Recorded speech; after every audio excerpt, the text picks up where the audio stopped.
Hey everybody, it's Jason Blaha here, and it's time for part 2 of the Monday Q&A, so let's do it. If you haven't, you should do a video discussing the pros and cons between sumo deadlifts and the standard deadlift technique. Alright, I'm going to say something unpopular because sumo is getting really popular again, and I'm starting to see it in bodybuilding circles, and I don't know why. I cannot think of, other than maybe some guys with specific muscle imbalances or previous injuries who still want to deadlift, I don't think the sumo deadlift would be my first choice for someone with aesthetic goals. Wouldn't be my first choice for someone who's a field athlete either. The sumo deadlift is, in my opinion, really a lift for competitive powerlifters who have long legs. They have leverages that might make the conventional deadlift weaker for them because the sumo deadlift is a partial range of motion lift. I don't think it develops the back as well. I don't think it is an overall as good of a mass builder for somebody who's already squatting.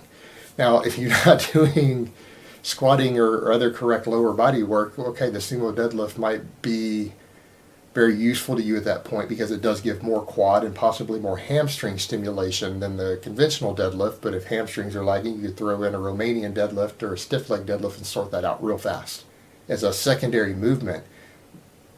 But it gives you less back development, and it is basically a partial movement that you use an awkward stance in order to get better leverages by putting your quads in more, your hips in more, and taking some of your back out of the equation and doing a shorter range of motion. So it's not really, it wouldn't be my first choice for a mass builder.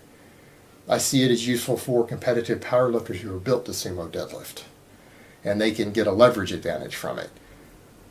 So I don't know why it's becoming so popular. All right, next question.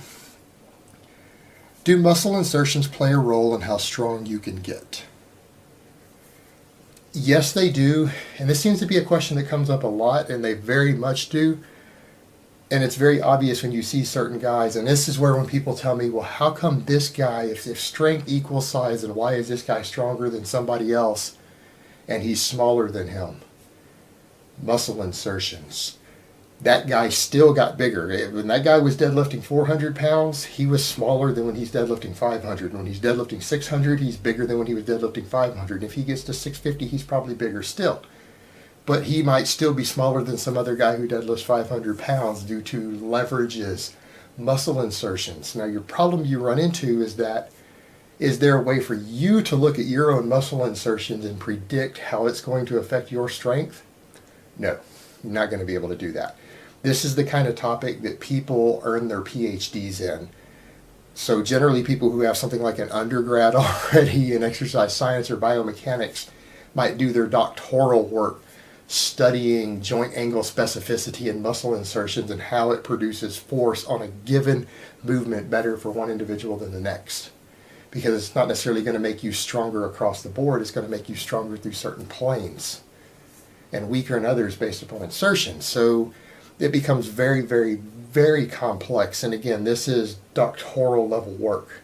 This isn't something that the layman is going to be able to get their head around and actually look at a human being and figure out on their own. Maybe an engineer might, if they dissected the person who they want to give advice to, but then they're dead. You've dissected them and cut them up. So it's not going to be helpful for them either. So this isn't practical for you, but absolutely, and this goes a long way to explain some of the differences you see of why a guy is so strong sometimes for his size, even when compared to someone else who trains for the same type of strength sport. Muscle insertions play a big role there and leverages towards an individual in certain movements. All right, next question. Do anti-inflammatories affect protein synthesis and overall muscle growth? All right, this is actually a big topic. This comes up quite a bit. I think there's been a dozen or so studies on this. Now, I could be wrong because I haven't looked at the current data. Everything I've seen on this is at least a year old, so I apologize if I'm behind the times. But if I recall, the 2013 meta-analysis on this, studying athletes, showed that these anti-inflammatories, and we're talking stuff like ibuprofen, do not seem to inhibit muscle growth or protein synthesis in any way that we can measure. There were some studies that suggested that they might, so we've studied it further, and the majority of the studies have come back and said, no, it doesn't seem to be an issue. And the overall consensus is that it isn't, unless new data has come out that I'm not aware of, in which case, let me know, guys. But don't pull me up something from 2008, because we've already done that analysis up to 2013. So if you see new data for this year, okay. But if it's older than that, it falls back under the current meta-analysis, not an issue.